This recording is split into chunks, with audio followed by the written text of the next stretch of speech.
सभी को नमस्कार। आज हम सीखने जा रहे हैं कि ट्रांजिस्टर का इलेक्ट्रॉनिक स्विच और सीरीज वोल्टेज रेगुलेटर के रूप में कैसे उपयोग करें। आइए इसके बारे में वीडियो के माध्यम से समझते हैं। सेशन के उद्देश्य। इस वीडियो के अंत तक आप इन सब के बारे में समझेंगे। ट्रांजिस्टर को स्विच ऑफ से स्विच ऑन की स्थिति में लाने के लिए मिनिमम फॉरवर्ड बायस करंट को निर्धारित करना, ट्रांजिस्टर युक्त सीरीज वोल्टेज रेगुलेटर कंस्ट्रक्ट करना और उसका टेस्ट करना, रेगुलेटर के इनपुट और आउटपुट पर रिपल को मेजर करना और रिपल फैक्टर का पता करना। आइए हम इलेक्ट्रॉनिक स्विच और श्रृंखला वोल्टेज रेगुलेटर के रूप में ट्रांजिस्टर पर संक्षेप में चर्चा करें। ट्रांजिस्टर का मुख्य उपयोग एम्पलीफायर और इलेक्ट्रॉनिक स्विच के रूप में होता है। ट्रांजिस्टर को एम्पलीफायर या स्विच के रूप में काम करना ऑपरेटिंग रीजन पर निर्भर करता है। प्रत्येक ट्रांजिस्टर में 3 ऑपरेटिंग रीजन होते हैं: एक्टिव रीजन, सैचुरेशन रीजन और कट ऑफ रीजन। इन ऑपरेटिंग रीजन को इस आधार पर अलग किया जाता है कि फॉरवर्ड बायस और रिवर्स बायस में टर्मिनल किस प्रकार से जुड़े हुए हैं। ट्रांजिस्टर के संचालन के लिए डीसी सप्लाई दी जाती है।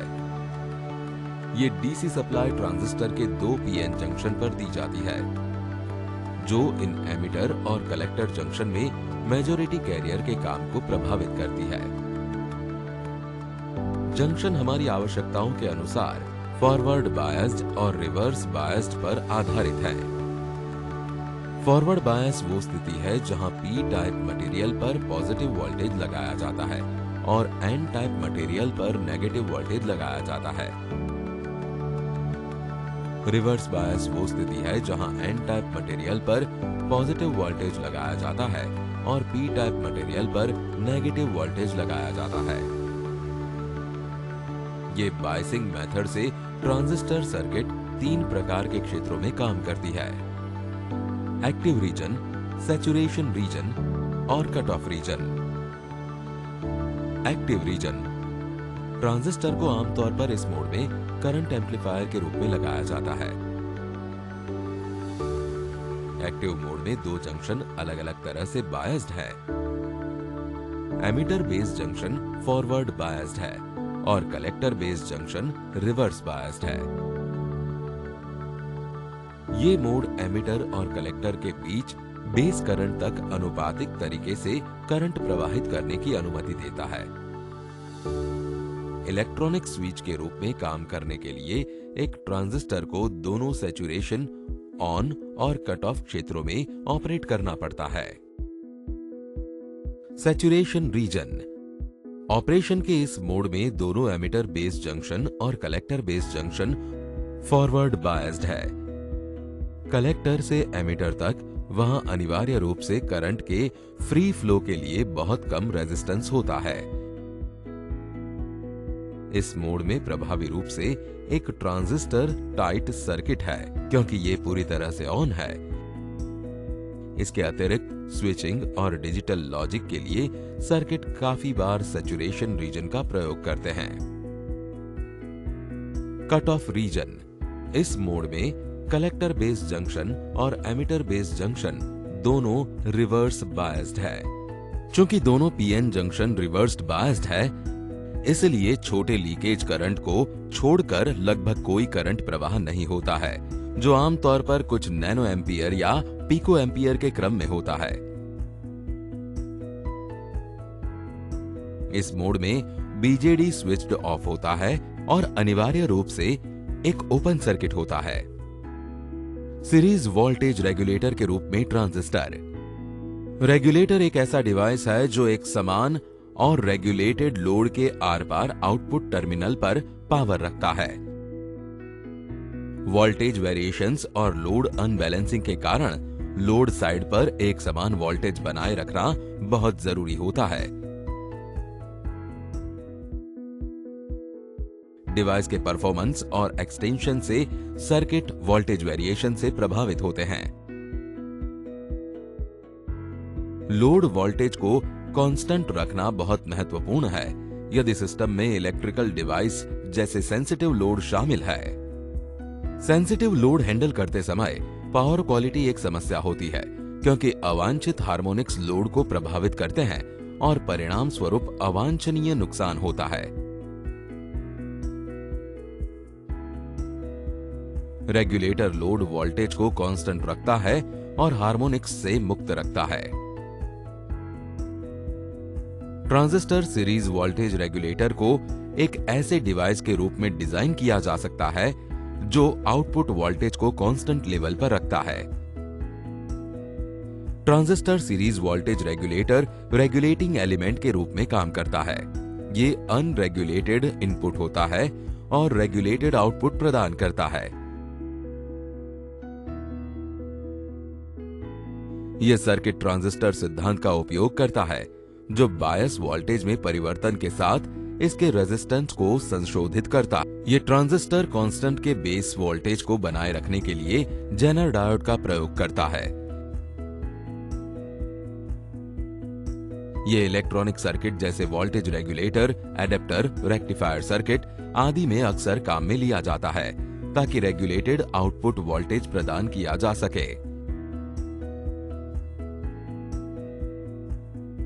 रेगुलेटर सीरीज में जुड़ा हुआ है और एप्लीकेशन के आधार पर लोड के साथ शंट करता है। आइए हम इन प्रैक्टिकल कार्यों को करने के लिए इंस्ट्रूमेंट्स और कंपोनेंट्स को कलेक्ट करें। Ammeter MC 0200 milli ampere 1, ammeter MC 0200 micro ampere 1, voltmeter MC 0 to 15 volts 1, regulated DC power supply 0 to 30 VDC by 1 ampere 1, transistor BC 107 1, lamp 6 volt 150 milli ampere 1, variable resistor 250 kilo ohm 1, breadboard 1, dry cell 1.5 volt 1, transistor SL 100 या समकक्ष 1, zener diode 12 volt 1/4 watt 1, resistor 180 ohm 1, 1 kilo ohm 2,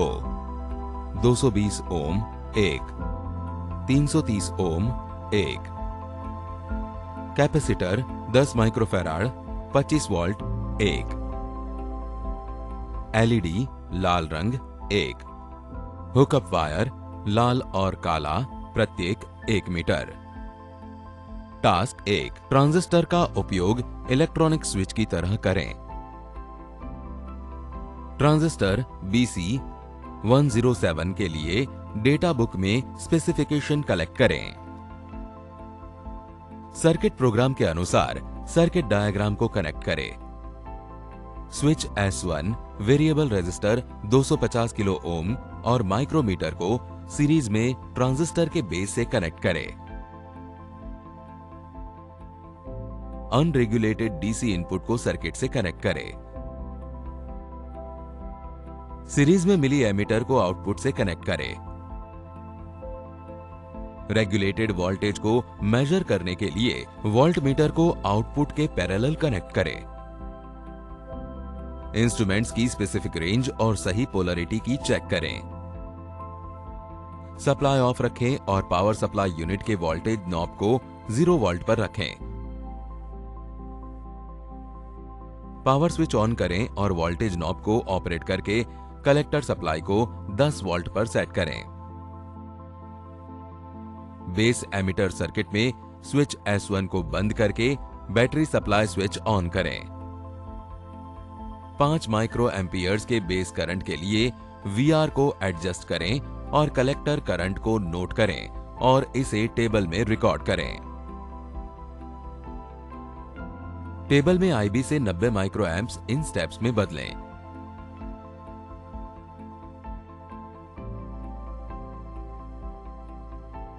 IB की value को check करें जिसके लिए IC नहीं बदला है, अर्थात IC सैचुरेटेड है।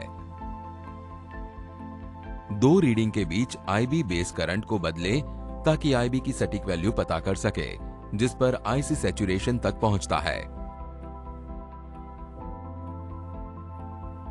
आईसी सैचुरेशन के लिए आईबी को मिनिमम से ठीक ऊपर की वैल्यू पर सेट करें और स्विच S1 को संचालित करके ऑन ऑफ एक्शन की चेक करें। पावर सप्लाई को स्विच ऑफ करें। कलेक्टर सर्किट में 6 वोल्ट का लैंप 150 मिली एम्पियर को कनेक्ट करें और पावर सप्लाई को स्विच ऑन करें। चेक करें कि लैंप चमक रहा है, यदि नहीं तो बेस करंट को थोड़ा सा एडजस्ट करें जब तक लैंप ऑन ना हो जाए। ट्रांजिस्टर के बेस करंट को ऑपरेट करके लैंप के ऑपरेशन को कंफर्म करें। बेस से कलेक्टर करंट ग्राफ को बनाएं और ट्रांजिस्टर की स्थिति को चिन्हित यानी मार्क करें। Task 2, transistorised series voltage regulator construct करें। डेटा बुक देखें और दिए गए ट्रांजिस्टर के आवश्यक विवरण को रिकॉर्ड करें। दिए गए कंपोनेंट की स्थिति को कंफर्म करने के लिए टेस्ट करें। सर्किट डायग्राम में दिखाए अनुसार ब्रेडबोर्ड में कंपोनेंट्स कंस्ट्रक्ट करें। वायर्ड सीरीज रेगुलेटर बोर्ड के इनपुट टर्मिनल से 0 से 30 वोल्ट्स का एक अनरेगुलेटेड डीसी वोल्टेज कनेक्ट करें। एसी मेन सप्लाई को अनियमित डीसी सप्लाई से स्विच ऑन करें। सीरीज रेगुलेटर के इनपुट वोल्टेज और आउटपुट वोल्टेज को मेजर करें और रिकॉर्ड करें। Input power supply voltage 2 volts पर रखें और आउटपुट वोल्टेज मेजर करें और टेबल में रिकॉर्ड करें। वोल्टेज स्टेप्स को 16 वोल्ट्स तक बढ़ाएं और रिकॉर्ड करें। 12 वोल्ट्स से अधिक आउटपुट वोल्टेज होने पर यानी 12 वोल्ट्स, 14 वोल्ट्स या 16 वोल्ट से ज्यादा इनपुट वोल्टेज में किसी भी प्रकार की वृद्धि आउटपुट वोल्टेज में कोई बदलाव नहीं लाएगी। स्विच ऑफ करें और सीआरओ को पीएस के इनपुट साइड और आउटपुट साइड से कनेक्ट करें। ड्यूअल ट्रेस सीआरओ का उपयोग करते हुए सर्किट की रिपल प्रेजेंटेशन को मेजर करें और रिकॉर्ड करें। इसे टेबल में रिकॉर्ड करें। इस सेशन को देखने के लिए धन्यवाद। हमें आशा है कि आपने ट्रांजिस्टर का इलेक्ट्रॉनिक स्विच और सीरीज वोल्टेज रेगुलेटर के रूप में कैसे उपयोग करें के उद्देश्य सीखे होंगे। कृपया अपने प्रशिक्षकों के साथ इसकी प्रैक्टिस करें। Happy learning.